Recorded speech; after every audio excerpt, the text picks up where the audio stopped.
या कलियुगामध्ये नामस्मरणाशिवाय दुसरं काही साधन नाही. म्हणून आजच्या या सेवेसाठी गायला गेलेला अभंग जगद्गुरु संत श्रेष्ठ श्रीमंत श्री तुकोबाराया यांचा 5 चरणांचा आणि संत महात्म्यांच्या देहाच्या संबंधानं वर्णन करणार आहे. आजचा दुसरा दिवस आहे, म्हणून मी संत पर प्रकरणातील हा संत महात्म्यांच्या देहाचं वर्णन करणारा हा अभंग सेवेसाठी घेतलाय. चला अभंगाचा सरळ सरळ थोडक्यात भावार्थ करतो, कारण की महाराज तास सव्वा तासामध्ये जेवढं बोलणं मला शक्य होईल तेवढं अभंगावरतीच बोलेल, दुसरीकडे बोलणार नाही. कारण की तसं खाडे महाराज आपलं काही ठरलं नाही, आपलं काही तसं ठरलं नाही की महाराज अभंगाच आणि अभंगावरतीच बोलायचं असं काही आणि मी ठरवून येणाराही नाही, तुमच्या जवळच आहे.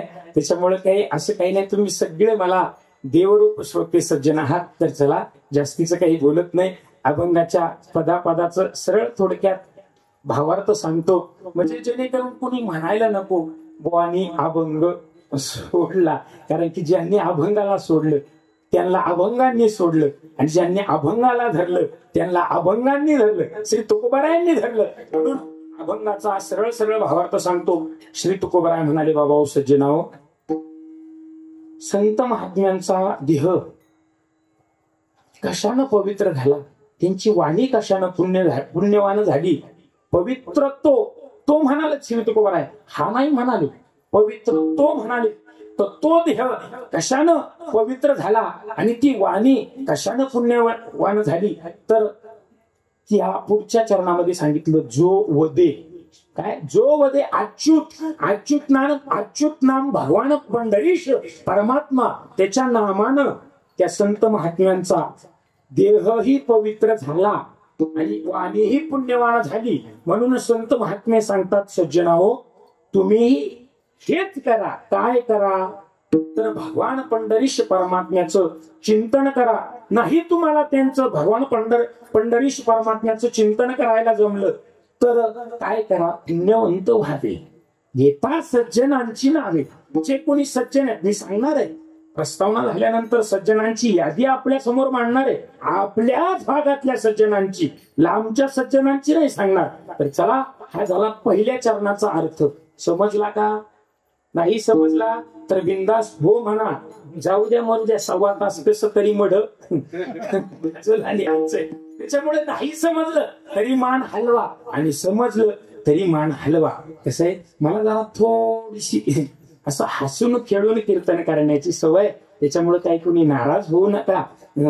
तर दुसऱ्या चरणामध्ये सांगतात महाराज की जर एवढं जरही जमत नसेल, त्याचं नाव घ्यायला जमत नसेल, आणि जर घेतलंच तर तयाच्या चिंतने, घेतलं तर फायदा काय, तयाच्या चिंतने तरतील दोषी म्हणाले. दोषी कोण? तुमच्या माझ्यासारखा 2-4 खून केलेले, 2-4 जनावर मारलेले, याला दोषी म्हटलंय का? नाही सज्जनाओ, दोषांची यादी आली त्या दोषांची. मग वाल्याकोळी अनेक वाल्मिक ऋषी असतील, अनेक दोषांची अजामेळ असेल, मोठ्याल्यांची यादी दिली, छोटाल्यांची नाही दिली, मोठ्या दोषांची यादी दिली.